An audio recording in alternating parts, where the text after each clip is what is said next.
नमस्कार, स्वस्थ जीवन कार्यक्रममा तपाईलाई स्वागत छ। नेपाल सरकार स्वास्थ्य तथा जनसङ्ख्या मन्त्रालय, राष्ट्रिय स्वास्थ्य शिक्षा सूचना तथा सञ्चार केन्द्र र नेपाल टेलिभिजन बीच सहकारीमा निर्माण गरिएको यो कार्यक्रम एनटिभी प्लसका साथै एनटिभी इटहरी र एनटिभी कोहलपुरबाट पनि हेर्न सक्नुहुनेछ। हरेक मानिसले आफ्नो स्वस्थ जीवनको लागि अवलम्बन गर्नुपर्ने उपायहरूबारे हामीले कार्यक्रममा चर्चा गर्दै आइरहेका छौँ। गुणस्तरीय स्वास्थ्य सेवाको सुनिश्चितताले मात्र समृद्ध नेपाल अनि सुखी नेपालीको राष्ट्रिय आकांक्षा पूरा हुन सक्छ। संविधानको मौलिक हकमै स्वास्थ्य सम्बन्धी हकको व्यवस्था छ। स्वास्थ्य सेवालाई कसरी व्यवस्थित र प्रभावकारी बनाउन सकिन्छ भन्ने बारे सरकारको योजनाका साथै विज्ञहरूसँगको साक्षात्कार पनि यो कार्यक्रममा प्रस्तुत हुनेछ।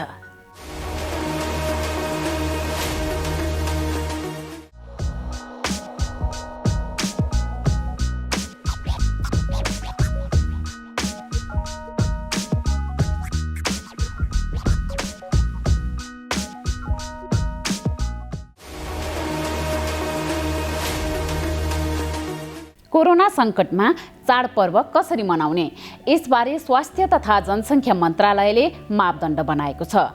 यही मापदण्ड अनुसार अब चाडपर्व मनाउनु पर्ने हुन्छ। मापदण्डमा के छन्, यसबारे आज हामीले चर्चा गर्नेछौँ।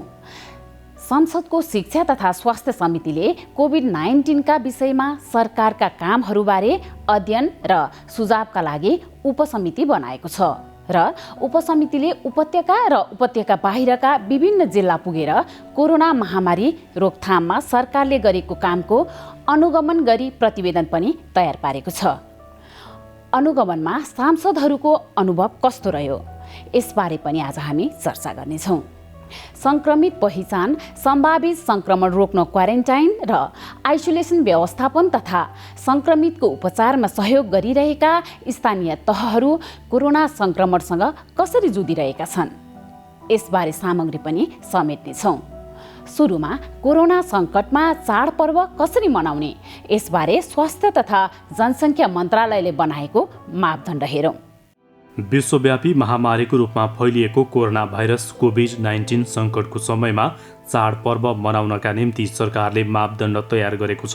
स्वास्थ्य तथा जनसङ्ख्या मन्त्रालयले सार्वजनिक गरेको मापदण्ड अनुरूप अब चाडपर्व मनाउनु पर्नेछ। मापदण्ड अनुसार अब जात्रा र उत्सव मनाउँदा घरभित्रका सदस्य बाहेक अरूसँग भेटघाट कम गर्नुपर्नेछ। अत्यावश्यक भएमा 2 मिटरको दूरी कायम गर्नुपर्ने मापदण्डमा उल्लेख छ। अत्यावश्यक कामले घर बाहिर जानु परेमा मास्क लगाउने, जमघटमा नपुग्दै साबुन पानीले हात धुने वा सेनिटाइजर लगाउनु पर्नेछ। मन्त्रालयले तयार पारेको मापदण्डमा धार्मिक भेलामा 25 जना भन्दा बढी उपस्थित हुन पाइने छैन। भौतिक दूरीको ख्याल गर्नुपर्नेछ। देवी देवताको मूर्ति नछुन समेत मन्त्रालयले सुझाव दिएको छ। मापदण्डमा 60 वर्षभन्दा माथि र 12 वर्षभन्दा कम उमेर, गर्भवती, रोग प्रतिरोधी क्षमता कम भएका, अङ्ग प्रत्यारोपण गरेका र दीर्घ रोगीहरूलाई चाडपर्व र उत्सवमा उपस्थित नहुन आग्रह गरिएको छ।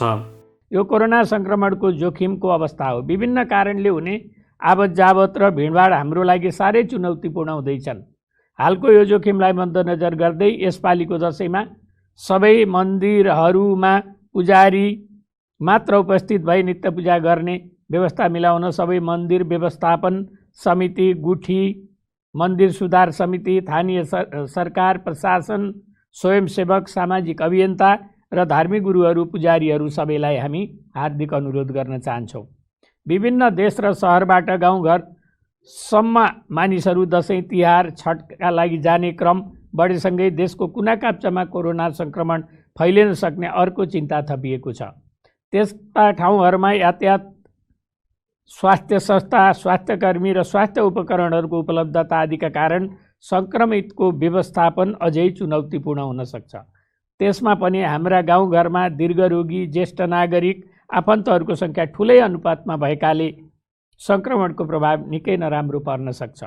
त्यसकारण स्वास्थ्य तथा जनसङ्ख्या मन्त्रालय पुनः यो दोहोऱ्याउन चाहन्छ कि सबै तबकाका व्यक्ति र संस्थाले आफ्नो क्षेत्रमा कोरोना सङ्क्रमण फैलिन नदिन तुरुन्तै सक्रिय बनौँ। मन्दिरमा नित्य पूजा मात्र गरौँ, सार्वजनिक ठाउँमा लिङ्गे र रोटेपिङ नहालौँ, अनावश्यक रूपमा घरबाट ननिस्कौँ। निस्कनै परेमा भौतिक दूरी कायम गरी मास्कको उचित प्रयोग गरौँ। बेला बेलामा साबुन पानीले 20 सेकेन्डसम्म हात धोऊ। घरैमा मात्र चाडपर्व मनाऊ। कोरोनाबाट आफू बचौँ, अरूलाई पनि बचाऊ।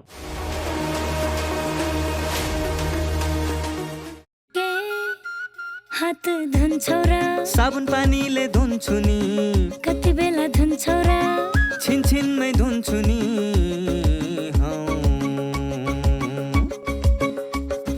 घरमा पस्दा अफिस पस्दा सधैँ धुन्छु हात। कोरोनालाई यसै गरी भगाइदिन्छु म त। घरमा पस्दा अफिस पस्दा सधैँ धुन्छु हात। कोरोनालाई यसै गरी भगाइदिन्छु म त। भान्सा छिर्नु अगाडि, खाना खानु अगाडि, जहाँ त्यही छोएपछि हातले छोपी खोकेपछि। हात धुन्छौ र साबुन पानीले धुन्छु नि, कति बेला धुन्छौ र छिनछिनमै धुन्छु नि। कोरोनाबाट बच्ने 3 उपायहरू: व्यक्ति बीच 2 मिटर टाढा बस्ने, घरबाट बाहिर निस्कँदा मास्क लगाउने र बेला बेलामा साबुन पानीले मिची 20 सेकेन्डसम्म हात धुने। कोरोनाबाट आफू पनि बचौँ र अरूलाई पनि बचाऊ। संसदको शिक्षा तथा स्वास्थ्य समितिले कोभिड-19 का विषयमा सरकारका कामहरूबारे अध्ययन र सुझावका लागि उपसमिति बनाएको छ र उपसमितिले उपत्यका र उपत्यका बाहिरका विभिन्न जिल्लामा पुगेर कोरोना महामारी रोकथाममा सरकारले गरेको कामको अनुगमन गरी प्रतिवेदन पनि तयार पारेको छ। अनुगमनमा सांसदहरूको अनुभव कस्तो रह्यो? यसबारे सामग्री अबको क्रममा। संसदको शिक्षा तथा स्वास्थ्य समितिले गत भदौ 9 गते कोभिड-19 का विषयमा सरकारका कामहरूबारे अध्ययन र सुझावको लागि उपसमिति बनाएको थियो। उपसमितिले उपत्यका र उपत्यका बाहिरका विभिन्न जिल्लामा पुगेर कोरोना महामारी रोकथाममा सरकारले गरेको कामको अनुगमन गरी प्रतिवेदन समेत बनाएको छ। कोरोना भाइरस संक्रमितको उपचार कसरी भइरहेको छ भन्ने बारे समितिका सदस्यहरूले हालै विभिन्न अस्पतालहरूको अनुगमन पनि गरेका छन्।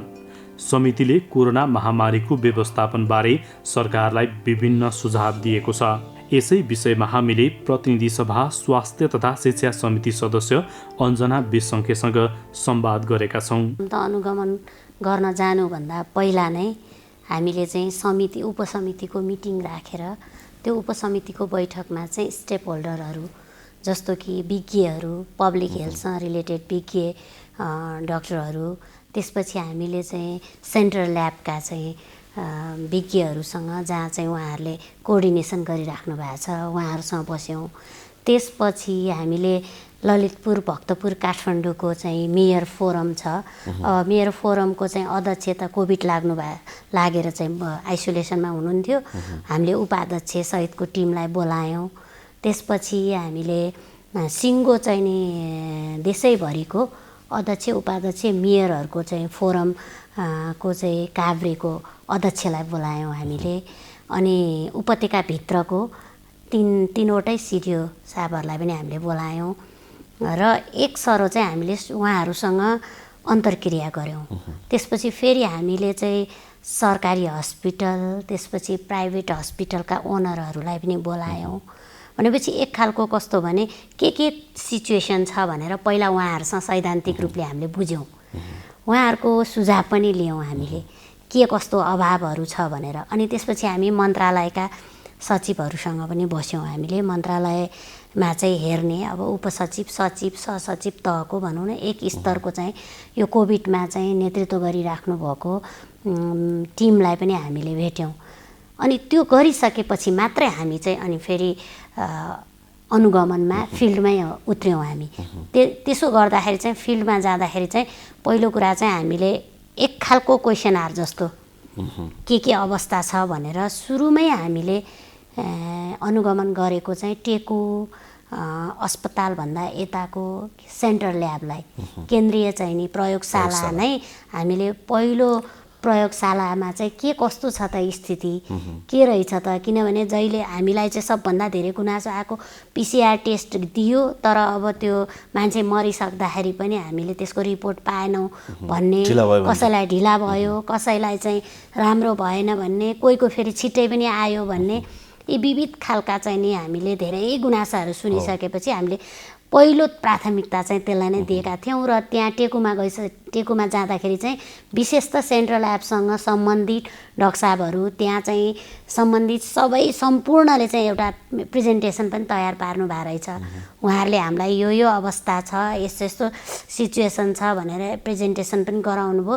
त्यसपछि अनि हामी सेन्ट्रल ल्याबमा साँच्चीकै पिसिआर टेस्ट कसरी गराउँदा रहेछन्, कति चाहिँ नि मेन पावरहरू रहेछ, कसरी स्वाब सङ्कलन गर्ने रहेछ भनेर हामीले आफ्नो आँखाले हेर्नुपर्छ भनेर हामी त्यो ठाउँमा पनि पुग्यौँ। हामीलाई अलि अजीब जस्तो पनि लाग्यो। त्यहाँभित्र अब एकदमै सेन्सिटिभ ठाउँमा त्यो सास पनि फेरेको आवाज चाहिँ सुनिन्छ कि सुनिँदैन जस्तो गरेर चाहिँ त्यहाँ ल्याबमा चाहिँ भनौँ न 8 घन्टासम्म एउटै त्यो 6 घन्टासम्म एउटै चाहिँ के अरे यो पिपी लगाएर चाहिँ हेरिराख्नु भएको मेन पावरलाई पनि हामीले विज्ञहरूलाई पनि हेऱ्यौँ कसरी गर्दो रहेछ। त्यो एक सरो हामीले यसो टेक्निकल अब वर्डहरू हुन्छ उनीहरूको, कतिपय हामी बुझ्थ्यौँ, कतिपय बुझाउनको निमित्त हामीले उहाँहरूलाई भन्थ्यौँ र हामीले त्यो अनुगमन गऱ्यौँ। त्यस पछाडि दोस्रो लटमा चाहिँ हामी फेरि क्वारेन्टाइनहरू र विशेष त आइसोलेसन र क्वारेन्टाइनहरू चाहिँ कस्तो अवस्थामा छ भनेर हामीले यो खरिपाटीमा गएर हेऱ्यौँ। त्यहाँ चाहिँ खरिपाटीमा व्यवस्थितै रहेछ अहिले पनि। भक्तपुर हस्पिटलको मेसुले पनि त्यहाँ व्यवस्थापन गर्नुभएको रहेछ। त्यहाँ भनौँ न औषधि उपचारदेखि लिएर त्यो व्यवस्थापनमा जुटिराख्नु भएको रहेछ। त्यसपछि अर्को चाहिँ हामीले यो प्रत्यारोपण केन्द्रको डाक्टर पनि त्यहाँ जानुभएको रहेछ। त्यहाँ पनि ठिमीको त्यहाँ पनि अनुगमन गर्नुहुँदो रहेछ। डाक्टर प्रेम गेवाली त्यहाँ अहिले प्रमुख भएर जानुभएको छ, उहाँहरू पनि एभाइलेबल नै हुनुहुन्थ्यो त्यहाँ। त्यसपछि फेरि हामी यता ठिमीमा पनि आयौँ। त्यहाँ पनि एउटा चाहिँ उत्तर कोरियाले नै सहयोग गरेको एउटा हस्पिटल रहेछ। त्यहाँ कोभिड हस्पिटल भनेर पनि बनाएको रहेछ। अनि त्यहाँ यङ जेनेरेसनहरूले चाहिँ यो पाइला भन्ने एउटा युवा जेनेरेसनले त्यहाँ के अरे भेन्टिलेटर पनि बनाउनु भएको रहेछ, पोर्टेबल खालको। त्यसपछि अर्को चाहिँ त्यहाँ सर्भ गर्ने टाइपको त्यो रोबोट पनि बनाउनु भएको रहेछ। अनि त्यहाँ आइसियु पनि बनाएर राखेको रहेछ कोभिडको निम्ति, तर बिरामी चाहिँ थिएनन् कोही पनि। त्यहाँ पनि हामीले भेटघाट गऱ्यौँ। त्यसपछि त्यता फेरि हामी ल्याबमा पनि गयौँ। भनेपछि सरकारी प्राइभेट सबै खालका ठाउँहरूमा जानुभयो यहाँहरू सिरियल्ली। त्यसपछि ओभरअल हामी एपिएफमा पनि गयौँ, बलम्बुमा पनि गयौँ, मनमोहनको क्वारेन्टाइनमा पनि गयौँ, सबैतिर हामीले हेर्दाखेरि चाहिँ ओभरअल सिचुएसन कस्तो पाउनुभयो, सरकारीको कस्तो पाउनुभयो अनि प्राइभेटहरूको कस्तो पाउनुभयो, सिचुएसन के रहेछ अवस्था? अब यसरी हेर्दाखेरि चाहिँ कस्तो देखिन्छ भने सरकारी हस्पिटलहरूमा पनि गयौँ अनि एपिएफमा पनि गयौँ हामी, र प्राइभेटमा पनि जाँदाखेरि चाहिँ सबैभन्दा व्यवस्थित चाहिँ पाटन हस्पिटलको लाग्यो। त्यसपछि एपिएफमा पनि व्यवस्थित रहेछ यो सशस्त्रको बलम्बुको हस्पिटल पनि। एउटै सुविधा दिँदै पनि सरकारले एकै खालको चाहिँ नि सुविधा बाँड्दै पनि त्यो व्यवस्थापनको त्यहाँको चाहिँ नि प्रमुखको त्यो त्यहाँको पर्सनालिटी हेरेर अथवा चाहिँ त्यहाँको काम गर्ने शैली हेरेर चाहिँ त्यति नै सुविधा दिँदै पनि एक ठाउँमा राम्रो अर्को ठाउँमा नराम्रो भएको चाहिँ हामीलाई फिल भयो। र फेरि के पनि लाग्यो भने जस्तो त्यही एपिएफमा त्यो उसमा हामीले बलम्बुमा जाँदाखेरि चाहिँ उहाँहरूले हामीलाई रिपोर्टिङ गर्दाखेरि कहीँ पैसाहरू रोकेको भन्ने कुरा गर्नु भएन। सबै ठाउँमा ठक ठक ठक ठक पैसा आएको रहेछ। तर फेरि त्यहीँ अरू ठाउँमा चाहिँ अब हेजार्ड भत्ता रोकिएको, यो पैसा चाहिँ नि नआइपुगेको, आइपुगे पनि अरू ठाउँमा खर्च गरेको, जुन ठाउँमा खर्च गर्नुपर्ने शीर्षक छ त्यो खर्च शीर्षकमा नभएर अर्को शीर्षकमा खर्च गरेको भनेपछि अलिकति चाहिँ नि फेरबदलहरू चाहिँ पायौँ हामीले, त्यो सिस्टमेटिक नभएको पायौँ। त्यसरी हेर्दाखेरि चाहिँ त्यो सिस्टमेटिक नगराउँदाखेरि चाहिँ अर्कोतिर जनतालाई चाहिँ ह्याम्पर भएको देखियो। कतिपय व्यक्तिहरू चाहिँ आइसियुमा बस्नुपर्ने उपचार गर्नुपर्ने थियो तर बेड पाएनन् भन्ने पनि गुनासो सुनिन्छ। त्यस्तो बेड नपाउने चाहिँ समस्या कतिको देख्नुभयो यहाँले? त्यो बेलासम्म चाहिँ हामी अनुगमनमा जाँदासम्म भनौँ न 15 दिन त भइ नै सक्यो। त्यो हामीले अनुगमनमा जाँदासम्म चाहिँ त्यो सिचुएसन त्यति धेरै थिएन। आइसियु लगभग प्राप्तै थियो। अहिले यो आइसियुको चाहिँ चाप चाहिँ मलाई लाग्छ 5-7 दिनदेखि चाहिँ अलि बढेर आएको छ। भनेपछि त्यो बेलामा चाहिँ त्यस्तो देख्नु भएन यहाँले? त्यो बेलामा चाहिँ ठ्याक्कै आइसियु छैन है, एकदम टाइट भयो ल छँदै छैन भन्ने चाहिँ आजको जस्तो स्थितिमा चाहिँ थिएन त्यो बेलामा। अब यो सरकारले त काठमाडौँ उपत्यकाका सबै सरकारी अस्पताललाई कोभिड हस्पिटल बनाइरहेछ। सरकारले अब के चाहिँ गर्नुपर्ला जस्तो देखियो यहाँले यो अनुगमनबाट यो समितिमा बसेर विज्ञहरूसँग भेट्दाखेरि के देख्नुभयो? अब के गर्नुपर्ला? हामीले चाहिँ के देख्यौँ भने एउटा चाहिँ सरकारले हामीले त पहिला पनि सूचना भनिदिइराखेका छौँ, हामीले सुझावहरू पनि दिएका छौँ। एउटा चाहिँ मन्त्रालयले एउटा निर्णय गरिदिन्छ तर त्यो गरेको निर्णय चाहिँ हस्पिटलसम्म पुग्न भ्याउँदैन। एउटा छिटो पुग्न भ्याउँदैन। अर्को त्यो गरेका निर्णयहरू पनि अर्कै ढङ्गले पुग्छ हैन र त्यसलाई लागू हुँदैन। कस्तो अर्कै ढङ्ग भन्नाले के कसरी पुग्छ? त्यो कपी त सेम नै जान्छ होला हैन, तर अर्कै ढङ्गले पुग्छ भन्नाले अलिकति क्लियर पार्दिनु हैन। कहिलेकाहीँ हामीले कस्तो पनि देख्यौँ भने अब हामीले चाहिँ कस्तो भने मन्त्रालय र हामी त बिचमा पर्यौँ नि त। मन्त्रालयले यो डिसिजन गरेछ भनेर हामीलाई रिपोर्टिङ गर्नुहुन्छ अनि हामी हस्पिटलमा जान्छौँ त्यो देख्दैनौँ नि त हैन। भनेपछि कस्तो भने एउटा के पनि देख्यो भने वीर हस्पिटलकै उदाहरण लियौँ। मन्त्रालयले भने हामीले 1000 भत्ता असार साउनसम्मको हामीले दिनै सकेका छौँ भन्नुभयो हैन। अनि हामी हस्पिटलमा जाँदा हामीले पाएनौँ भन्ने कुरा भयो हैन। त्यहाँनिर कहाँनिर चाहिँ नि खाली ग्याप रहेछ त भनेर यसो हेर्दा दिएको पनि सत्य हो, नपाएको पनि सत्य होला। हेर्नुहोस् भन्न खोजे के भने पठाउनु भयो उहाँहरूले, तर उहाँहरूले दिँदाखेरि के गरेर दिनुभयो त भन्दा मन्त्रालयले पठाएको चाहिँ कोभिड प्लसमा काम गर्नेहरूको लागि मात्रै भनेर 1000 भत्ता पठाउनु भयो उहाँहरूले। तर उहाँहरूले दिने बेलामा के गरिदिनु भयो त एज अ होल स्टाफलाई दिइदिनु भयो। अनि त्यसो भएपछि त पुगेन नि त, पैसा त अवश्य पुगेन। भनेपछि त्यो कुरामा नर्मल हेर्दाखेरि त्यही कुरामा पनि एकदम मिठ खाँदैन क्या। यहाँनिर चाहिँ मैले भन्न खोजेको कुरा यहाँनिर हो कि मैले कति बुझाउन सकेँ, कतिपय विषयहरू चाहिँ बाजिराखेका छौँ। व्यवस्थापनमा पनि कमजोरी देखियो एकदम। अनि फलोअपमा पनि कमजोरी छ। जस्तो कि अब अर्को एउटा इस्युहरू छ। हस्पिटलले के भनेको छ, हस्पिटलमा चाहिँ कस्तो छ भने सरकारी स्वास्थ्यकर्मी मात्रै हुनुहुन्न। उहाँहरूले प्रतिष्ठानलाई केन्द्रित गराएर प्रतिष्ठानका कर्मचारीहरू करारका कर्मचारीहरू पनि आधाभन्दा बढी त राख्नु भएको छ, आधा जस्तै राख्नु भएको छ। प्रत्येक हस्पिटलमा त्यो अवस्था देखिन्छ क्या। करारका चाहिँ नि स्वास्थ्यकर्मीहरू हुनुहुन्छ, डक्टरदेखि नर्सेसदेखि कुचलाउनेसम्म। कोभिडको लागि स्पेसल पनि लिएको छ अहिले। स्पेसल त अझ अर्को कुरा क्या, स्पेसलको त अझ अर्को कुरा। अब ती बिरामीहरूको चाहिँ कस्तो भने पहिलाको जस्तो हालत त छैन। किन नियमित बिरामी, नियमित चेक गर्ने, टिकट लिने, अपरेसन गर्नेहरूको त ख्वात्तै घटेको छ, सर्लकै घट्या छ। अब त्यो कस्तो छ भने दिनको चाहिँ नि 9-10 लाखको हिसाबले आम्दानी हुने ठाउँमा 1-2 लाख आम्दानी भइराखेको छ। अनि त्यो आम्दानीको रेसियोमा चाहिँ बढेको छैन। तर अब के अरे तलब भत्ता चाहिँ खाइरहनु परेको छ। अब त्यो हिसाबले चाहिँ यसलाई चाहिँ कसरी व्यवस्थापन गर्ने त भन्ने कुरामा चाहिँ के हो त भन्दा अब मिल्या छैन। किनभने सरकारी कर्मचारीलाई त सरकारले दिन्छ नै। अब त्यो सरकारी कर्मचारीले त्यही हस्पिटलमा बस्ने चाहिँ एउटा सरकारी कर्मचारीले तलब खाएर बसिरहन पाउने भयो, अर्कोलाई चाहिँ अब डाइरेक्टरले नफाल्न सक्ने भयो, न चाहिँ दिन सक्ने भयो। भने चाहिँ त्यो म्यानेजमेन्टको चाहिँ त्यो मिलाउने तत्त्व को त? त्यहाँनिर पनि प्रब्लमहरू क्रिएट भइराखेको छ क्या। ओभरअल यहाँले चाहिँ त्यो अनुगमनकै कुरा गरौँ होइन, यहाँको अध्ययनकै कुरा गरौँ। यहाँले अध्ययन गरेर प्रतिवेदन बुझाउने मुख्य जिम्मेवारी हुनाले हामी त्यही कुरा गरिरहेको छौँ। अवस्थाको कुरा पनि गर्न खोजेको हामीले अलिकति केही निष्कर्ष आउँछ कि भनेर होइन। यहाँले अनुगमन गर्दाखेरि त्यहाँ भइरहेका कोरोना सङ्क्रमित बिरामीहरूको अवस्था चाहिँ के पाउनुभयो? उहाँहरूसँग कुरा गर्न कतिको पाउनुभयो? उहाँहरूको अनुभव, उहाँहरूको गुनासो केही थियो कि होइन?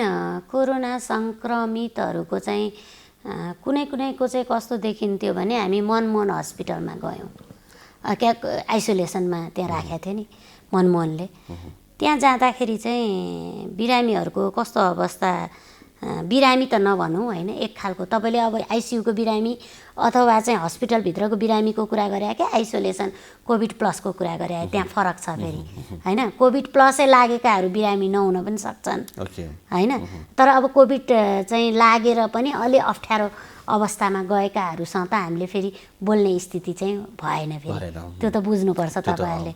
किनभने त्यहाँ चाहिँ हामीले सिसाबाट मात्र हेरेका हौँ, सेफ्टीको कुरा हुन्थ्यो। अनि हामीले चाहिँ त्यहाँको चाहिँ स्वास्थ्यकर्मी भनौँ न, डक्टर नर्सेसहरूले हामीलाई रिपोर्ट दिनुहुन्थ्यो, त्यो पिपिई लगाइराख्नु भएको डक्टर नर्सेसहरूले चाहिँ रिपोर्ट दिएको आधारमा मात्रै, अनि हामीले झ्यालबाट मात्रै हेरेको, सिसाबाट मात्रै हेरे अवस्था थियो। त्यसकारण हामीले ठ्याक्कै बिरामीहरूको अवस्थाको बारेमा उहाँहरूकै मुखबाट त सुन्ने कुरा भएन, तर बिरामीका आफन्तहरूको मुखबाट चाहिँ सुन्ने काम चाहिँ गऱ्यौँ। किनभने म आफै पनि त्यस्ता बिरामीको नजिक रहेर सहयोग गरिदिने काम चाहिँ अहिलेसम्म पनि गरिराखेको छु र विगतमा पनि गरिराखेको थिएँ। त्यो हिसाबले के देखियो भने कतिपय अवस्थामा चाहिँ एउटा खानेकुरा हाइजेनिक हुन्छ नि, त्यो आइसोलेसनमा त यो क्याटेगोरीको खाना खान्दिने भन्ने हुन्छ।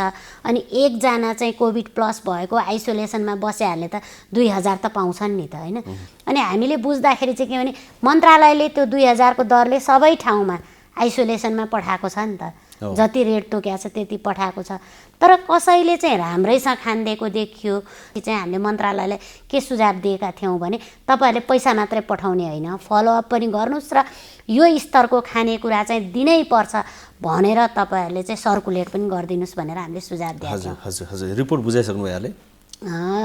रिपोर्ट हामी अहिले फेरि हाम्रो साथीहरू चाहिँ उपत्यका बाहिर पनि जानुभयो, उपत्यका बाहिर गएर आइसकेपछि अब व्यवस्थित ढङ्गले हामी फेरि बुझाउँछौँ, रिपोर्ट बुझाउनुहुन्छ। हजुर, अब यहाँ त एकजना जनप्रतिनिधि पनि हुनुहुन्छ होइन, धेरैजनासँग प्रत्यक्ष भेटघाट गरिरहनुपर्छ। अब अहिले सिचुएसन अलिकति एबनर्मल भए पनि केही न केही भेटघाट भइरहेको हुन्छ होइन। के भन्छन् जनताहरू, के भन्छन् अहिलेको अवस्थामा? अब सरकारले के गर्दै हुन्थ्यो भन्छन् या गुनासो के छ जनताहरूको, यहाँले के सुन्नु भएको छ अहिले?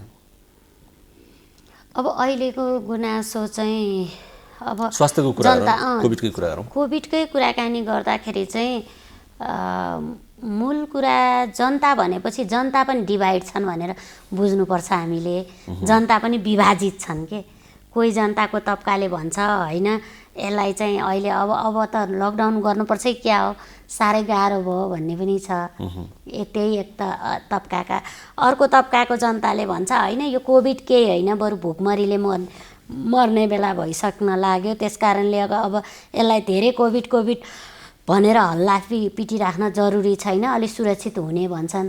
अब एक खालका जनताका तबका भनिन्छ, उहाँहरूले जे अब कोभिड त रोगै होइन भनेर पनि हिँडिराख्नु भएको छ। तर अब त्यो समग्रतामा चाहिँ के त भन्दा जनताको लेभलबाट चाहिँ एउटा चाहिँ सुरक्षित ढङ्गले काम गर्न पाऊँ भन्ने छ। कम्तीमा आर्थिक अहिलेको स्थितिमा चाहिँ काम गरेर खान पाऊँ भन्ने चाहिँ मेन एजेन्डा हो जस्तो लाग्छ। तर त्यसभित्रको सुरक्षा, त्यो सुरक्षा चाहिँ सुरक्षित रहेर सरकारले व्यवस्थापन गर्दा, जस्तो यातायातको सुविधाजनक ढङ्गले भिडभाड नगरिकन सुविधा दियोस् भन्ने छ। व्यवस्थित ढङ्गले काम त लगाओस्, तर हामी बिरामी हुँदाखेरि हामीले आइसियु र भेन्टिलेटरहरू र हस्पिटलको बेड पाइयोस्, मुख्य कुरा त्यो छ उहाँहरूको। सुरक्षित हुँदाखेरि हामीलाई अप्ठ्यारो पर्दाखेरि चाहिँ कुनै चाहिँ भनसुन नगरिकन पहुँचको आधारमा नभएर सर्वसाधारणले चाहिँ उपचार गर्ने स्थिति पाइयोस्, त सुरक्षित रहेर काम पनि गर्नुपर्छ। अहिले त्यो अवस्था यहाँले देख्नुहुन्छ छ त्यो अवस्था? अब अहिले हेर्दाखेरि चाहिँ पहिलाको भन्दा आइसियु बढाएकै हो, भेन्टिलेटर बढाएकै छन त, तर पनि अहिले यसो हेर्दाखेरि चाहिँ त्यसको सङ्ख्याले चाहिँ पुग्छ जस्तो मलाई लागिरहेको छैन। र अर्को कुरा के पनि भयो भने मन्त्रालयसँग हामीले छलफल गर्दा मन्त्रालयहरूका चाहिँ स्वास्थ्य मन्त्रालयका साथीहरू पनि चिन्तितै हुनुहुन्छ। अब कस्तो छ भने भेन्टिलेटर आइसियु राख्ने कुरा भनेको सामान्य कुरा होइन। त्यो कतिले चाहिँ बुझेकै छैन। मेरोमा चाहिँ आइसियु बेड बनाइदिए, मेरो चाहिँ नि क्षेत्रमा चाहिँ भेन्टिलेटर पठाइदेऊ भनेर एकदम भनौँ न के अरे अन्जान तरिकाले बोलेको पनि देखियो।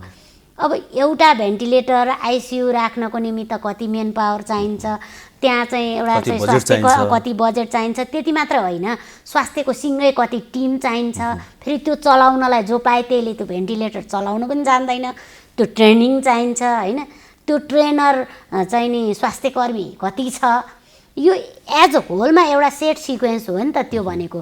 त यसको कुरामा चाहिँ हामी जनप्रतिनिधिहरू पनि कतिपय अवस्थामा सचेत छैनौँ र फेरि जुन ढङ्गले कोभिडकै निम्ति भनेर स्वास्थ्यकर्मीहरू अलि सरकारले चाहिँ आह्वान गर्ने, स्वास्थ्यकर्मीहरूलाई आह्वान गर्ने, स्वास्थ्यकर्मीहरूलाई चाहिँ बरु चाहिँ भोलिन्टियर गरिदेऊ, भोलिन्टियर नगर्ने हो भने पनि केही आधा पैसामा गरिदेऊ भनेर चाहिँ सिङ्गो स्वास्थ्यकर्मीले नै आह्वान गरेर त्यस्ता भोलिन्टियरहरूलाई निकाल्ने काम चाहिँ नि पहिल्यैदेखि गर्नुहोस्। बरु जनता भनेको देशको निम्ति हो, स्वास्थ्यकर्मी भने परि आयो भने चाहिँ सिङ्गो जनताको चाहिँ स्वास्थ्य सुरक्षामा चाहिँ ध्यान दिने चाहिँ नि कर्मठ चाहिँ एउटा स्वयंसेवक पनि हो नि स्वास्थ्यकर्मी भने। त उहाँहरूलाई काम अराउने, उहाँहरूलाई लगाउने कुरामा किन साहस देखाउन सकिएन, किन उहाँहरूलाई चाहिँ भन्न सकिएन, किन आह्वान गर्न सकिएन भन्ने कुरा चाहिँ मलाई अहिले पनि खड्किरहेको छ व्यक्तिगत रूपमा। यो अहिले यो कोरोना नियन्त्रणको प्रयासमा स्थानीय तहहरूको चाहिँ पर्फर्मेन्स राम्रो देखियो भन्ने छ नि? होइन, मलाई पनि अहिले त्यस्तो लागिरहेको छ स्थानीय सरकारको पर्फर्मेन्स राम्रै छ। यदि स्थानीय सरकार नहुँदो हो त व्यक्तिहरूको चाहिँ नि स्थिति चाहिँ कहाँ कति भन्ने आँकडा यति छिटो आउन सक्ने स्थिति थिएन। सरकारका यी गतिविधिहरूसँग स्थानीय तहका यी गतिविधिहरूसँग मिलाउन बाँकी कुराहरू हुँदाहुँदै पनि सरकारले गरेन भन्ने ठाउँ छ र अहिले गरेको देखिन्छ नि होइन र एक किसिमले हेर्दा त? होइन, सरकारले गरेको छैन भन्ने ठाउँ त छँदै नै छैन, तर कहिलेकाहीँ के हुँदो रहेछ भने पुग्यो भन्ने स्थिति चाहिँ हुँदैन यस्तो बेलामा, किन हामी जनताको प्रतिनिधि हौँ, हामीले हरेक कुरा चाहिँ हामीले सुन्नुपर्छ। अनि कहिलेकाहीँ कस्तो लाग्छ भने यो एकदम हामीले चाहिँ राम्रो गरिरहेछौँ जस्तो लाग्छ, अनि त्यहाँ तल गइसकेपछि यहाँनिर अपुग रहेछ भन्ने हामीलाई फिल हुन्छ। त्यसैले गर्दा अब एउटा पनि पिसिआर चेक नगर्ने बेलामा अब हामीले चाहिँ दिनको चाहिँ नि 10,000 पिसिआर चेक गरिराखेका छौँ। 85 वर्षको चाहिँ नि आमालाई सुद्धा हामीले बचायौँ भनेर डाक्टर अनुपले हामीलाई चाहिँ रिपोर्ट दिनुभएको थियो। भनेपछि त्यति राम्रो चाहिँ नि टेको हस्पिटल बनाउन त सकिँदो रहेछ नि त, त्यो पनि बनाएको छ। अनि पिसिआर चेक पनि त्यस्तै ढङ्गले भइराखेको छ। तर त्यति हुँदाहुँदै पनि फेरि मैले अघि भने नि WHO ले चाहिँ नि भनेअनुसार त WHO को मापदण्ड अनुसार त विश्वमा त लगभग 3% मान्छे त डेथ भएको छन् नि त यो कोभिडले, तर हाम्रोमा त 0.07% मात्रै डेथ रेट हो होइन। त्यो हिसाबले पनि त सकारात्मक पक्ष रिकभरी रेटहरू पनि सकारात्मक पक्ष नै छ। एउटा के आउँछ भने सङ्घीय सरकारले पोलिसी बनाउने हो, बजेट व्यवस्था गरिदिने हो, गरिदिएकै छ। स्थानीय तहका पनि राम्रै गरे, तर बिचमा चाहिँ अलिकति जिगज्याग भयो, बिचको म्यानेजमेन्ट पनि भएन र बिचमा अब जस्तै जनप्रतिनिधिहरूले पनि त्यो बेलामा चाहिँ खेलो पञ्चायत रोड खेल्न सकेनन् कि भनेर गुनासो आइरहेको हुन्छ कि। जस्तो यहाँहरूले पनि अब हामीले सोचे जस्तो पाएनौँ भन्दै गर्दाखेरि चाहिँ कतै हामी पनि कतै चाहिँ हामीबाट पनि कमजोरी भयो कि स्थानीय तहले पनि तल गरेको छ, सरकारले माथि सङ्घले पैसा पनि दिएकै छ, पुलिस पनि बनाएको छ, कतै हामीमा पो कमजोरी भयो कि त्यो समीक्षा गर्नुपर्छ कि जस्तो यहाँहरूलाई प्रतिनिधिको हिसाबले लागेन कहिले? होइन, मैले त के भन्छु भने अब यसरी बोल्नु हुन्थ्यो कि हुन्थेन मलाई थाहा छैन, तर जनताको टेलिभिजन हो मजाले हुन्छ। तर मलाई कस्तो लाग्छ भने सरकार चाहिँ जसले सरकार चलाओस्, सरकार चाहिँ गम्भीर हुनुपर्छ कि नेपालको कर्मचारी तन्त्र, नेपालको प्रशासनिक तन्त्रलाई कसरी चलाउने, कस्तो प्रकारले चलाउने र कसरी अनुगमन गर्ने र उहाँहरूको चाहिँ नि जो कानुनी झ्याल्याङ म्याल्याङ छ नि त्यसलाई चाहिँ कसरी हल गर्ने भनेर सिङ्गो राजनेता भन्छु म त, राजनेताहरूले अब पनि गम्भीरतापूर्वक सोचेनौँ भने सबभन्दा अब्स्ट्याकल चाहिँ त्यहीँनिर छ भनेर मैले देखेँ अहिलेसम्म चाहिँ। कतिपय हामीले पोलिसीमै सुधार्नुपर्ने कुरा, एकदम पोलिसीमा सुधार गर्नुपर्ने पनि छ। अब अन्ततः फेरि पोलिटिकल पार्टीहरूलाई नै गएर ठोकिन्छ तिमीहरूले चलाउन जानेनौ भनेर। त मैले फेरि पनि भनिरहेको छु, मेरो व्यक्तिसँग कुनै दोष होइन। त्यो चलाउनको निमित्त चाहिँ हाम्रा राजनैतिक पार्टीहरू चाहिँ अझै पनि सफल हुनुभएका छैनन्। यो सफलता गराउने चाहिँ अलिक ठुलै छलफल गरेर ठुलै चाहिँ नि एउटा नीति बनाएर अलिक व्यवस्थित ढङ्गले बिना पूर्वाग्रह व्यवस्थित ढङ्गले पुनर्संरचना गरेर नीतिमै चाहिँ हल नखोजिकन र नीतिमै चाहिँ हामीले अलिकति छलाङ नहालिकन चाहिँ यो सप्रिन्छ जस्तो मलाई लाग्छ। एकदमै गाह्रो छ। निष्कर्ष कस्तो आयो भने केही भएको छ तर धेरै गर्न बाँकी छ, त्यसको लागि नीतिमै छलफल गरेर बृहत छलफल गरेर निष्कर्ष निकाल्नुपर्छ भन्ने कुरा आयो। हजुर, अब यस्तो अवस्था हामीले घन्टौँ गर्न सक्छौँ किनभने विषय पनि त्यस्तै छ होइन। अब हामी यस्तो परिस्थितिमा यहाँले जुन अब आफ्नो हिसाबले पहल गर्नुभएको छ, पक्कै पनि यहाँले राम्रै गर्नुभएको छ। अब एउटा अन्तिम निष्कर्षमा चाहिँ एउटा जनप्रतिनिधिको हिसाबले यहाँले चाहिँ आफ्ना आम जनताहरूलाई या आम नेपाली नागरिकलाई यतिखेरको समयमा के भन्नुहुन्छ? अब तपाईँ हात धुनुहोस्, तपाईँ मास्क लाउनुहोस्, डक्टरले भनेकै छन् होइन। यो जनप्रतिनिधिले चाहिँ के भन्नुहुन्छ? यो अलिक फरक पनि यो जाओस् न। जनप्रतिनिधिले भन्ने चाहिँ कस्तो भने हामी नेपालमा चाहिँ अहिले हामी कस्तो अवस्थामा रहेछौँ भने यो उपत्यकावासीहरूको अलि बढी कुरा गर्दाखेरि उपत्यकावासीहरूमा चाहिँ हामी कस्ता रहेछौँ भने हामी चाहिँ बिचमा छौँ। हामी पुरानो चाहिँ जीवनशैलीबाट माथि उठेका छौँ भन्छौँ आफूलाई, तर फेरि कस्तो भने हामी चाहिँ पुरै माथि उठेर हाम्रो क्रियाकलाप, हाम्रो रहनसहन, उठबस फेरि हाम्रो पुरै वैज्ञानिक तरिकाको पनि छैन। बिचमा छौँ। उबेलाका मेरा चाहिँ नि बजैको पालामा हाम्रो खानपिन, हाम्रो चाहिँ नि काम गर्ने शैली कस्तो थियो त भन्दाखेरि श्रममा आधारित बढी थियो। खानपिन पनि गाउँमै उब्जिनेहरू, जङ्क फुडहरू कम थियो, अर्ग्यानिक भनेर त के भन्नु, जे होस् मलको उत्पादन कहिले भयो, देशी मल हाल्न थालेको कहिले त भन्दा धेरै भएको छैन। हामी चाहिँ गोबर मल हालेरै हाम्रा चाहिँ बाजे बजैहरूले चाहिँ उत्पादन गर्नुभयो। हामी त्यही खान्थ्यौँ, रुखो सुखो खान्थ्यौँ र हामीले श्रम बढी गर्थ्यौँ। त्यहाँ उहाँहरूको जीवन एक खालको राम्रै चलिराखेको थियो। त्यसमा चाहिँ नसर्ने रोग उहाँहरूलाई खास एट्याक पनि गर्ने थिएन। बढी एट्याक भने चाहिँ झाडा पखालाले गर्थ्यो। अब बिचमा हाम्रो बाउदेखि हामीसम्मको पिरियडमा आइपुग्दाखेरि हामी कस्ता भयौँ भनेर सोच्दा श्रम चाहिँ कम गर्ने, श्रम गर्दै नगर्ने भन्दा पनि हुन्छ, तर खानपिनमा चाहिँ हामीले पुरै पाश्चात्य शैलीको खानपिनमा बढी जोड गर्ने बिचमा। त्यस पछाडि चाहिँ कामको कुराकानी गर्दाखेरि चाहिँ हामी आलोचना बढी गर्ने, तर काम चाहिँ हामी श्रमको काम सकेसम्म गर्दै नगर्ने। हाम्रो यो 50 वर्षको शिक्षाले चाहिँ हामीलाई श्रमबाट पुरै अलगाइदियो। पढे लेखेको मान्छेले भनेको एकदम चाहिँ नि श्रमको काम गर्नै हुँदैन, अफिस जाने, जागिर खाने हो। पायो भने त्यति काम गर्ने, पाएन भने विदेशमा चाहिँ जस्तो काम पनि गरिदिने, तर नेपालमा बसेर काम गर्न नहुने। यो विकृत मानसिकता हामीले जन्मायौँ र हामीले विगतमा चाहिँ 10 वर्षमा हामीले विद्रोह गऱ्यौँ, सङ्घर्ष गऱ्यौँ, त्यो राजनैतिक आन्दोलन गऱ्यौँ। हामीले त्यो चाहिँ राजनैतिक अधिकार प्राप्त गर्न गऱ्यौँ। त्यो भनेको चाहिँ त्यो विद्रोही मानसिकता जगाउनको निमित्त राज्य संयन्त्रको चाहिँ नेगेटिभ एप्रोचलाई मात्रै क्यास गर्नु पर्थ्यो हामीले होइन। त्यो चाहिँ नकारात्मक कुराहरूलाई लिएर हामीले विद्रोहमा उतार्नु पर्थ्यो जनतालाई। त्यो पनि हामीले गऱ्यौँ, तर पछिल्लो परिणाममा चाहिँ के हो त भन्दा हामी नै सरकारमा छौँ अहिले। अब हामी सरकारमा हुँदाखेरि त्यो चाहिँ नि नकारात्मक सोच, त्यो नकारात्मक चिन्तनले अब हामीलाई खाइराखेको छ, सिङ्गो जनताको चाहिँ त्यो चेतले।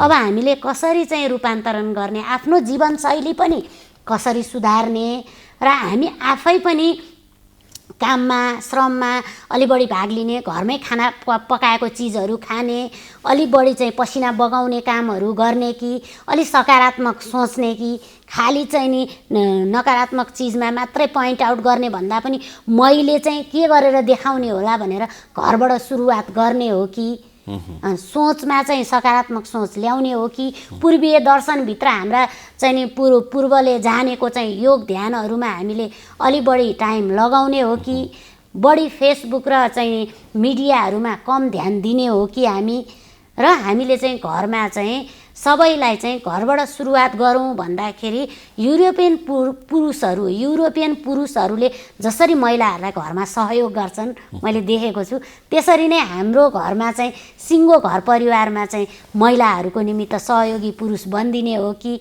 हैन। यो कुरा चाहिँ नि हामीले सकारात्मक ढङ्गले सोच्दै हामी आफू सेफ साइड भनेको आफू चाहिँ समाजमा अनावश्यक ढङ्गको चाहिँ रीतिरिवाज, जो ग्यादरिङ हुने खालको रीतिरिवाज, धर्म संस्कृति छ जसले चाहिँ अहिले रोगमा चाहिँ हामीलाई झन् रोग बढाउने काम गरिराखेको छ, त्यस्ता चाहिँ कुरीतिहरू अन्धविश्वासहरूमा कम ध्यान दिउँ। अब ध्यानै नदेऊ भन्न त म सक्दिनँ। कम ध्यान दिएर चाहिँ हामीले हाम्रो जीवनशैलीमा चाहिँ अलिक फर्केर हेरेर हामी आफूबाट कसरी सुरुवात गर्ने होला भनेर अलिक सकारात्मक सोच राखेर काम गरौँ न। त्यति सकारात्मक सोच राख्यौँ भने मेरो शरीर पनि स्वस्थ हुन्छ, मेरो मन पनि स्वस्थ हुन्छ। मन र शरीर स्वस्थ भयो भने चाहिँ अलि बढी चाहिँ बाह्य रोगले चाहिँ आक्रमण गर्न सक्दैन भन्ने लाग्छ मलाई। अहिलेको समय कोरोना महामारीको समय हो, हामी सबैलाई थाहा भएकै कुरा हो। कोरोना सङ्क्रमणले गर्दा विश्वव्यापी नै समस्या भइराख्दा नेपाल अछुतो रहेन र सँगसँगै यहाँको सङ्क्रमणको दर पनि अहिले बढ्दै नै गइराखेको छ। सङ्क्रमण दर बढ्दै जाँदाखेरि हामी मान्छेहरूको चाहिँ डर चाहिँ घटिराखेको छ र सँगसँगै सायद आत्मबल चाहिँ बढेको छ। यति भन्दै कतिपय सङ्क्रमित व्यक्तिहरूलाई आइसियुमा राखेर उपचार गर्नुपर्ने तथ्य चाहिँ हामीसँग छ र यो भनेको एकदम नराम्रो चिज हो। तपाईँ हामी जसको भए पनि परिवार कसैलाई सिकिष्ट भएर आइसियुमा राख्नु पर्यो भने अहिलेको समयमा हामीले परिवारले नजिकै बसेर हामीले सेवा पनि गर्नु पाइराखेका छैनौँ। यति कठिन समयमा यो कोरोनालाई चाहिँ हामीले डर कम गरेर यसलाई लापरवाही तरिकाले चाहिँ लिन मिल्दैन। भन्नुको मतलब अहिलेको समयमा पनि हामी सजग रहनै पर्छ।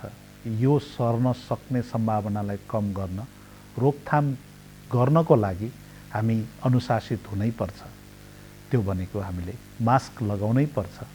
कोही सम्भावित सङ्क्रमित व्यक्ति अगाडि पछाडि छ भन्ने कुरा हेक्का राखेर हामीले आफूले पनि मास्क लगाउनु पर्यो र अरूलाई पनि मास्क लगाउन उत्प्रेरणा गर्नु पर्यो। सँगसँगै अनावश्यक ठाउँहरूलाई छोइछोतो गर्नु पनि भएन। आफ्नो हात धुनु पर्यो अथवा नभए हामीले चाहिँ सेनिटाइजर प्रयोग गर्नु पर्यो र अनावश्यक ठाउँमा भिडभाडमा जाने काम गर्नु भएन। शारीरिक दूरी बढाउनै पर्छ।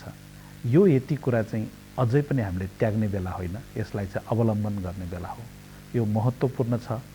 सबैलाई चाहिँ यति अवलम्बन गर्नु हुन म विनम्र अनुरोध गर्दछु।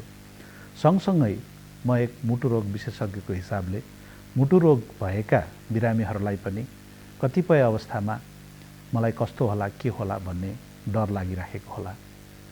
मुटु रोग भइराखेका व्यक्तिहरूलाई अहिले अस्पतालसम्म गएर देखाउन पनि अप्ठ्यारो भइराखेको होला। यसमा म यहाँहरूलाई के भन्न चाहन्छु भने यहाँहरूको लक्षण केही नयाँ आएको छ भने कृपया यहाँहरूले आफ्नो चिकित्सकलाई सम्पर्क गर्नुहोस् अथवा अस्पताल आउनुहोस्। यदि लक्षणहरू केही पनि आएको छैन भने आफूले खाइराखेको नियमित औषधिहरू सेवन गरिराख्नुहोस्। आफूलाई बलियो बनाउनुहोस्, आत्मबल बढाउनुहोस्, शारीरिक अभ्यास गर्नुहोस्, अनावश्यक खानेकुराहरू धेरै नखानुहोस्, हिँडडुल धेरै अनावश्यक हिँडडुल नगर्नुहोस् र एकदमै लक्षण भनेको के भनेदेखि कथम कदाचित छातीमा पीडा भयो, सास फेर्न गाह्रो भयो, मुटुको धड्कन एकदम बढ्दै गयो र रिङ्गटा लाग्यो, एकदमै अप्ठ्यारो महसुस भयो भनेदेखि चाहिँ अस्पताल आउनुहोस्। यदि होइन भनेदेखि चाहिँ अहिलेको समयमा पनि हामी नर्मल जस्तै गरेर, साधारण जस्तै गरेर घरमै बसेर पनि आफ्नो उपचार निरन्तर गर्न सक्छौँ र यो निरन्तरता दिने बेलामा कोरोनाबाट हुन सक्ने सङ्क्रमणलाई पनि ध्यान पुर्याउँ र यसकोबाट परै बसेर यसलाई रोकथाम गरौँ। यति गऱ्यौँ भने हामी मुटुकै रोग लागे पनि हामीलाई चाहिँ स्वस्थ रूपमा जीवनयापन गरेर अगाडि बढ्न सक्छौँ। तिनै तहका सरकारहरू कोरोना सङ्क्रमणको रोकथाममा जुटिरहेका छन्। अहिले स्थानीय तहहरू अझै सक्रिय हुनुपर्ने बेला हो। स्थानीय गाउँ र नगरपालिकाहरूले यति बेला आफ्नो सम्पूर्ण शक्ति महामारी रोकथाम र नियन्त्रणमा परिचालन गरेका छन्। सङ्क्रमित पहिचान, सम्भावित सङ्क्रमण रोक्न क्वारेन्टाइन र आइसोलेसन व्यवस्थापन तथा सङ्क्रमितको उपचारमा सहयोग गरिरहेका स्थानीय तहहरू कोरोना सङ्क्रमणसँग कसरी जुधिरहेका छन्?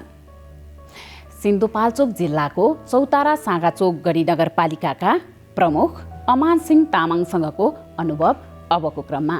यो अहिले अब कोरोना भाइरस नगरपालिकामा नबढोस् भन्ने हिसाबले आज हाम्रो नगरपालिकाले जब यो बन्देउमा राम्रोसँग कडाइका साथ हाम्रो नाका बन्देउ छ, बन्देउमा कडाइका साथ चेक गर्ने कामहरू गरिरहेको छ। त्यसै गरी त्यो वडामा गएर वडाका वडा क्षेत्रको नेतृत्वमा एउटा विभिन्न समूहहरू बनाएर चाहिँ प्रसार समितिहरू बनाउने कामहरू गरिरहेको छ। त्यो समितिले एउटा अब अहिले यो जुन नजिकै गरेको एउटा विजय दशमी छ, त्यसको लागि काठमाडौँबाट धेरै मान्छे गाउँमा जान्छ। त्यसको लागि पनि एउटा सत्रका अपनाउन यो विभिन्न गाउँमा प्रशिक्षण कार्यक्रमहरू गर्ने कामहरू गरेको छ। अब कोभिड-19 अब गाउँमा आउँछ, काठमाडौँबाट आफ्नो घरमा आउने मान्छेलाई नआइज भन्नु सक्दैन, रोक्नु सक्दैन। तर त्यसका साथसाथै पनि आज हामीले सम्पूर्ण जनताले अपनाउनु पर्ने कुराहरू एउटा यो सेनिटाइजर अनिवार्य प्रयोग गर्नुपर्छ। एउटा सेनिटाइजर घरमा साबुन पानी अनिवार्य राख्नुपर्छ। गाउँमा हिँड्दाखेरि बाहिर हिँड्दाखेरि सेनिटाइजर पकेटमै रहनुपर्छ। चस्मा अब के अरे मास्क अनिवार्य चाहिन्छ। दूरी मेन्टेन गर्नेलाई चाहिँ अब 2 मिटरभन्दा टाढो बस्नुपर्छ भन्ने हिसाबले अब हामीले प्रशिक्षणहरू गरिरहेको छ। त्यसका साथसाथ अरू पनि के छ भने अरू मैले अघि नै भने जस्तै एउटा यो सबैलाई चाहिँ पोजिटिभ छ, म मात्रै नेगेटिभ हो भन्ने हिसाबले त्यो मात्र आफूले सोच्यो भने त्यो योले केही पनि गर्दैन। त्यस कारण म आम नेपाली दाजुभाइ तथा दिदीबहिनीहरूलाई के बुझ्छु भने यो दसैँको टाइममा टिका लाउनेको बहाना पारेर एउटा ससुराली जाने, मावली जाने, ओहोरदोहोर गर्ने त्यो बन्द गर्नुपर्छ। अहिलेको यो अवस्थामा एउटा सम्पूर्ण आफ्नो घरमा बसेर आफ्नो यो पर्वलाई मनाउनुपर्छ भन्ने म आम नेपाली दाजुभाइले यो पनि म चौतारा साँझो गढी नगरपालिकाको हैसियतले म यो पनि भन्न चाहन्छु। त्यसका साथसाथै आज यो कोभिड-19ले गर्दाखेरि आज सम्पूर्ण देश आक्रान्त बनेको छ। कोरोना लाग्न नदिनको लागि अपनाउनु पर्ने कुराहरू पनि प्रयोग गरिरहनु भएको छ, अपनाइरहनु भएको छ। प्रशिक्षणहरू त्यसरी गरिरहेछ। त्यसका साथसाथै अहिले विद्यालयहरू सञ्चालन गरिरहेछ। विद्यालय सञ्चालन गर्ने पनि विद्यालयमै गरिरहेको छैन, विभिन्न विद्यालयभन्दा बाहिर चौरहरूमा सञ्चालन गरिरहेछ। त्यसको लागि मास्क प्रयोग गरिरहेछ, सेनिटाइजर प्रयोग गरिरहेछ, साबुन पानी प्रयोग गरिरहेछ। त्यसको साथसाथै 10-10जनाको ग्रुपहरू बनाएर एउटा त्यसको पनि 2-3 मिटरको फरकमा गरेर गरिरहेछ। 10 कक्षालाई 10 बजे, 11 बजे, 10 कक्षालाई 10 देखि 11 बजीसम्म, 9 कक्षालाई 11 देखि 12 कक्षासम्म, 12 बजीसम्म, 8 कक्षालाई त्यसै गरी 12 देखि 1 बजीसम्म, त्यसै गरी रुलिङ गरेर विभिन्न मेरो नगरपालिकाभित्र त्यो पढाइहरू त्यसरी शिक्षा त्यसरी दिइरहेछ। भनेपछि यहाँको नगरपालिकामा स्कुलहरू सबै सञ्चालन भइरहेको छ। तर दूरी मेन्टेन गरेर स्कुल विद्यालय सञ्चालन होइन कि, तर समूहगतमा एउटा बाहिरी रूपमा विद्यालयको खोल्या छैन। त्यसको साथसाथै बाहिरी रूपमा त्यसरी चौरमा त्यसरी गरिरहेको छ। अनि पछिल्लो समय होइन यहाँले चाहिँ सङ्क्रमण देखिन थालेपछि त्यो ठाउँमा नगरपालिकाभरि आइसोलेसन क्वारेन्टाइनको व्यवस्थापन कसरी गरिरहनु भएको छ? आइसोलेसन अब यो यस्तो रोगले आक्रान्त भएको ठाउँमा आइसोलेसन क्वारेन्टाइन व्यवस्था नगर्ने त कुरै भएन। त्यस कारणले अहिले सम्पूर्ण यो क्वारेन्टाइनहरू व्यवस्था गरेका छ। जो अब हाम्रो चौतारा साँझो गढी नगरपालिका वार्ड नम्बर 7 नम्बरको मेलचौर भन्ने ठाउँमा एउटा 30 बेडको क्वारेन्टाइन स्थापना गरेका छ। त्यसै गरी वार्ड नम्बर 12मा एउटा जुगल क्याम्पसमा एउटा त्यसै गरी 30 बेडको गरेका छ। अहिलेसम्म क्वारेन्टाइनमा बस्ने मान्छे लगभग 300को हाराहारीमा क्वारेन्टाइनमा बसिसकेका छ। उहाँहरू अब क्वारेन्टाइनमा बसेर गइसकेका छ। अहिले विदेशबाट आएको मान्छेले चाहिँ या होल्डिङ सेन्टरबाट लगेर नगरपालिकाले लगेर एउटा क्वारेन्टाइनमा राखेका छ। क्वारेन्टाइनमा राखिसकेपछि पिसिआर मिसिनले चेक गरिसकेपछि जब त्यो घरमा अब क्वारेन्टाइनमा बसिसकेपछि त्यो पिसिआरको रिपोर्ट आइसकेपछि त्यो सम्बन्धित वडा अध्यक्षलाई जिम्मा लगाएर फेरि गाउँमा लगिसकेपछि पनि फेरि होम क्वारेन्टाइनमा वडा अध्यक्षले चाहिँ होम क्वारेन्टाइनमा राख्ने व्यवस्थाहरू गरेका छ। जब त्यो रिपोर्टमा पोजिटिभ आयो भने जिल्ला समन्वय समितिको नयाँ बिल्डिङमा सिन्धुपाल्चोकको नयाँ बिल्डिङमा एउटा आइसोलेसन तयारी पारेको छ। त्यो आइसोलेसनमा त्यो रिपोर्ट आइसकेपछि त्यो आइसोलेसनमा पठाउने कामहरू गरेको छ। त्यो आइसोलेसन चाहिँ अहिले प्रदेश सरकारको नेतृत्वमा छ। त्यो प्रदेश सरकारले हेरिरहेको छ। त्यसका प्रदेश सरकारले चाहिँ स्थानीय निकाय तहसँग साझेदारी गरेर त्यो आइसोलेसनहरू निर्माण गर्ने कामहरू अहिले गरिरहेको छ। पछिल्लो समय अब चाडबाड पनि बढिरहेछ होइन, यो बेलामा चाहिँ बाहिरबाट जाने गाउँमा जाने मान्छेहरूको लागि कन्ट्याक्ट ट्रेसिङ लगायतका PCR टेस्ट गर्ने कुराहरू त्यसको चाहिँ कसरी व्यवस्थापन गरिरहनु भएको छ यहाँले? त्यसको लागि पनि त्यही त मैले अघि नै भने हजुरले त्यसका साथसाथै अब हामीले त्यो प्रशिक्षण दिइरहेको छ होइन। व्यवस्था गाउँमा आउने मान्छेले नआइज त भन्नु मिलेन, तर उहाँसँग धेरै नजिक बसेर हिजो जस्तो दसैँ तिहारमा गएर रमाइ रस्ता गर्ने, पिङ खेल्ने, त्यही रमाइ रस्ता गर्ने कुरा होइन। तर गाउँबाट बाहिरबाट आए तापनि आफ्नै घरमा बसेर एउटा परिवारसँग बसेर एउटा आफ्नो पर्व कसरी मनाउने भने त्यो मनाउनुपर्छ। त्यो हाई हलोसँग टिका लाउने जाने, उता अब साथीभाइसँग रमाइलो गर्ने त्यो अहिले बन्द गर्नुपर्छ भने चाहिँ हामी गाउँ गाउँमा त्यसै गरी प्रसारहरू गरिरहेको छ।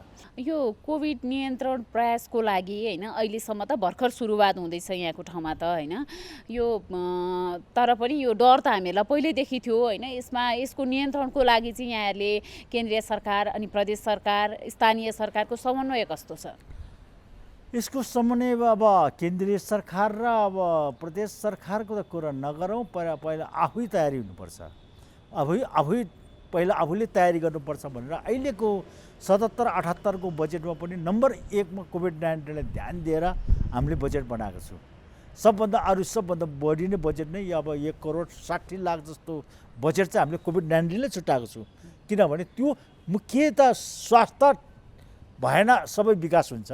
स्वास्थ्य नै सिद्धियो भने, स्वास्थ्य नै छैन भने केही विकास हुँदैन भने नम्बर 1 मा यसैले गरेको छ। त्यसकाले अहिले क्वारेन्टाइनहरूको व्यवस्था राम्रो व्यवस्था गरेको छ, आइसोलेसनको व्यवस्था त्यसै गरी गरेको छ। अहिले सबै त्यो अब जुन आइसोलेसन त्यो अब PCR गर्ने कामहरू गरेको छ, सबै त्यो माथि सङ्घीय सरकारले प्रदेश सरकारले गरे होइन, हाम्रो नगरपालिकामा गरेको PCR को सबै त्यो PCR लाई चाहिने सामग्री के हो त्यो सबै नगरले व्यवस्था गरेको छ। त्यसै गरी यहाँ काठमाडौँमा ल्याउनुको लागि त्यो व्यवस्था, एम्बुलेन्सको व्यवस्था, त्यो सब ल्याउनुको व्यवस्था त्यो नगरपालिकाले गरेको छ। त्यो डाक्टरहरूलाई भत्ताको व्यवस्था नगरपालिकाले गरेको छ। अब त्यो के हो त्यसले चाहिने सामग्रीहरू सबै हाम्रो नगरपालिका आफैले खरिद गरेर आफैले सञ्चालन गरिरहेको छ। स्वास्थ्य क्षेत्रको अरू अन्य सुधारको लागि चाहिँ कस्ता कार्यहरू गर्नुभएको छ यहाँले? अन्य स्वास्थ्य क्षेत्र अन्य सुधारको लागि त अब पहिला 10 वटा वडा बनेर एउटा नगरपालिका बनेको छ। त्यसमा 10 वटा मात्रै अब स्वास्थ्य चौकीहरू थिए, अहिले 14 वटा भएको छ। 14 वडामा पनि अहिले 19 वटा चाहिँ एउटा स्वास्थ्य चौकीहरू चाहिँ स्थापना गरेर एउटा जनतालाई राम्रो सेवा सुविधाहरू दिने कामहरू गरेको छ। त्यसका साथसाथै पनि फेरि हिजोको दिनहरूमा एउटा महिलाहरू सुत्केरी हुने थियो भने गाउँघरको चलन के थियो भने हस्पिटल लानुभन्दा पहिला धामी कहाँ छ, झाँक्री कहाँ छ, धुप कहाँ छ, चामल अक्षतापाती कहाँ छ भने त्यो खोजेर हिँड्ने चलन थियो। त्यसको लागि पनि अब अगाडि बढ्नको लागि आज सम्पूर्ण महिला दिदीबहिनीहरू सुत्केरी हुनको लागि आज अब त्यो बर्थिङ सेन्टरमा जानुपर्छ भन्ने गर्न लागि त्यहाँ घरबाट बर्थिङ सेन्टरसम्म जानको लागि एउटा एम्बुलेन्स भाडा आज नगरपालिकाले व्यवस्था गरेको छ। त्यसै गरी फेरि आज नगरपालिकाको नीतिभित्र, नगरपालिकाको कानुनभित्र रहेर बर्थिङ सेन्टरमा गएर सुत्केरी हुन्छ भने अभिभावकको घरमा गएर सुत्केरी हुनु हो। अभिभावकको घरमा गएर सुत्केरी भइसकेपछि एउटा सुत्केरीलाई एउटा कुखुराको भाले त दिनै पर्छ भन्ने हिसाबले एउटा कुखुराको व्यवस्था पनि आज नगरपालिकाले गरेको छ। 2077 को एउटा विजय दशमी मुखमै आइसकेका छ।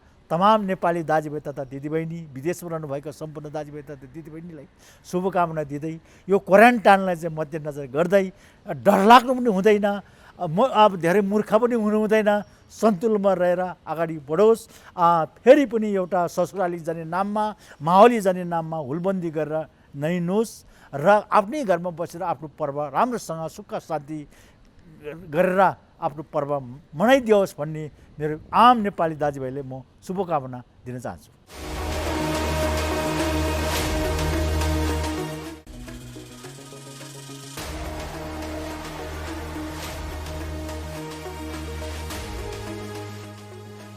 कार्यक्रम स्वस्थ जीवन हरेक दिन एनटिभी प्लसबाट बिहान 7 देखि 8 बजेसम्म र पुनः साँझ 5 देखि 6 बजेसम्म, एनटिभी कोहलपुरबाट दिउँसो 1 देखि 2 बजेसम्म र एनटिभी इटहरीबाट दिउँसो 2 देखि 3 बजेसम्म प्रसारण हुने गरेको छ। स्वास्थ्य सम्बन्धी यहाँहरूको कुनै जिज्ञासा या समस्या भएमा हामी सम्बन्धित विज्ञहरूबाट समाधान खोजी कार्यक्रममा प्रसारण गर्नेछौँ। हामीलाई सम्पर्क गर्ने माध्यमहरू यस प्रकार छन्: फोन, एसएमएस तथा भाइबरको लागि 98 43 52 93 97, इमेल swasthjivan@ntv.org.np। यस कार्यक्रमको बारेमा आफ्नो सल्लाह, सुझाव र प्रतिक्रिया पनि यहाँहरूले यिनै माध्यम मार्फत दिन सक्नुहुनेछ। साथै कार्यक्रममा के कस्ता सामग्री, विषय वा विज्ञहरू समेट्नु पर्ला भन्ने विषयमा पनि सुझाव दिन सक्नुहुन्छ। कार्यक्रम यहाँहरूले सामाजिक सञ्जाल मार्फत पनि हेर्न सक्नुहुनेछ। YouTube Nepal television, mobile application Nepal television, Facebook facebook.com/neptv2041। नमस्ते, म डाक्टर राजु पङ्गेनी, म छाती रोग विशेषज्ञ। म आज विभिन्न श्वास प्रश्वास रोगसँग सम्बन्धित समस्याहरू र यसमा कोरोनाले गर्दा पार्ने असरहरूको बारेमा बताउँदैछु। यो तपाईँहरूमध्ये जसलाई पनि यो श्वास प्रश्वाससँग सम्बन्धित दीर्घ रोगहरू छन्, जसलाई सिओपिडी, क्रोनिक ब्रोन्काइटिस या ब्रोन्कियल आजमा, या कसैलाई चाहिँ इन्टरस्टिशियल लङ डिजिज या लङ फाइब्रोसिस या पुरानो निमोनिया या टिबीको कारणले यो फोक्सोमा जति पनि समस्याहरू, दीर्घ समस्याहरू छन्, उहाँहरूलाई यदि कोरोना इन्फेक्सन भयो भने यो दीर्घ समस्याको चाहिँ अचानक एट्याकहरू आउन सक्ने सम्भावना रहन्छ।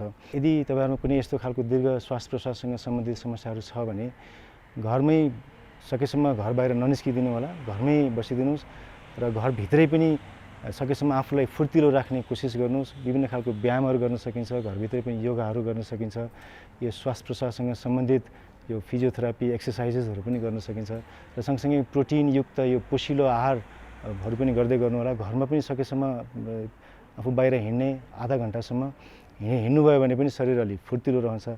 र केही समस्या पर्यो, जस्तै सास फेर्न अचानक गाह्रो भयो, ज्वरो आयो, या चाहिँ खकार बाक्लो हुन थाल्यो, खकारमा पहेँलोपना आउन थाल्यो, या खकारमा रगत आउन थाल्यो, यो कुनै पनि लक्षणहरू देखियो भने चाहिँ नजिकैको स्वास्थ्य चौकीमा स्वास्थ्य कार्यकर्ता या डाक्टरसँग सम्पर्क राख्नु होला।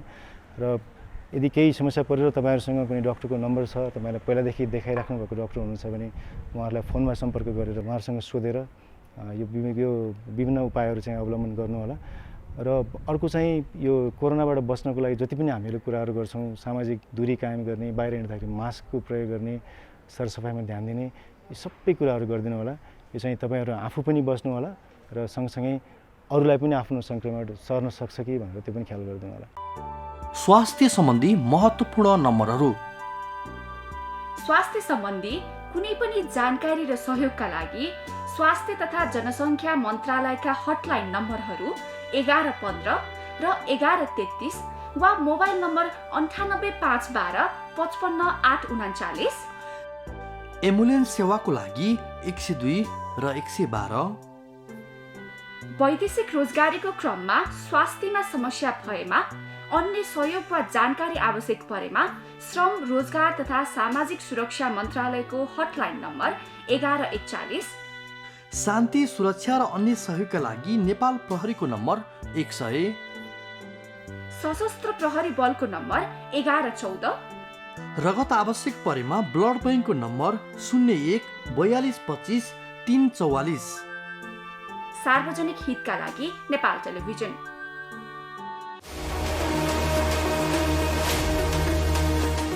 नेपालीहरूको महत्त्वपूर्ण चाडपर्वहरू आउँदैछन्। कोरोना सङ्कटमा चाडपर्व कसरी मनाउने, यसबारे स्वास्थ्य तथा जनसङ्ख्या मन्त्रालयले मापदण्ड बनाएको छ। यही मापदण्ड अनुसार अब चाडपर्व मनाउनु पर्ने हुन्छ। मापदण्डमा के छन्, यसबारे आज हामीले चर्चा गर्यौँ। संसदको शिक्षा तथा स्वास्थ्य समितिले कोभिड-19 का विषयमा सरकारका कामहरूबारे अध्ययन र सुझावका लागि उपसमिति बनाएको छ र उपसमितिले उपत्यका र उपत्यका बाहिरका विभिन्न जिल्ला पुगेर कोरोना महामारी रोकथाममा सरकारले गरेका कामको अनुगमन गरी प्रतिवेदन पनि तयार पारेको छ।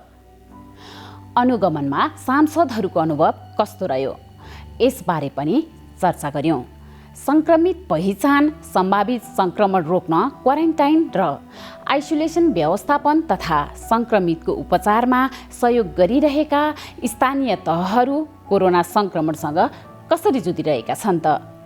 यसबारे सामग्री पनि प्रस्तुत गर्यौँ।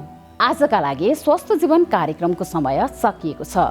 यो कार्यक्रम नेपाल टेलिभिजनको वेबसाइट www.nepaltvonline.com तथा नेपाल टेलिभिजनको मोबाइल एप र फेसबुक, युट्युब जस्ता सामाजिक सञ्जालमा पनि हेर्न सक्नुहुनेछ। यो कार्यक्रममा तपाईका स्वास्थ्य सम्बन्धी समस्या, सरकारले प्रवाह गरेका स्वास्थ्य सेवा अथवा हाम्रो कार्यक्रमबारे कुनै जिज्ञासा भए हामीलाई सम्पर्क गर्न सक्नुहुनेछ। सम्पर्क माध्यम हामीले टेलिभिजन स्क्रिनमा देखाइरहेका छौँ। तपाईका समस्यालाई हामीले सरकारी अधिकारी वा विज्ञ मार्फत समाधान गर्ने प्रयास गर्नेछौँ। आजका लागि स्वस्थ जीवन कार्यक्रमबाट हामी सबैलाई बिदा दिनुहोस्। नमस्कार।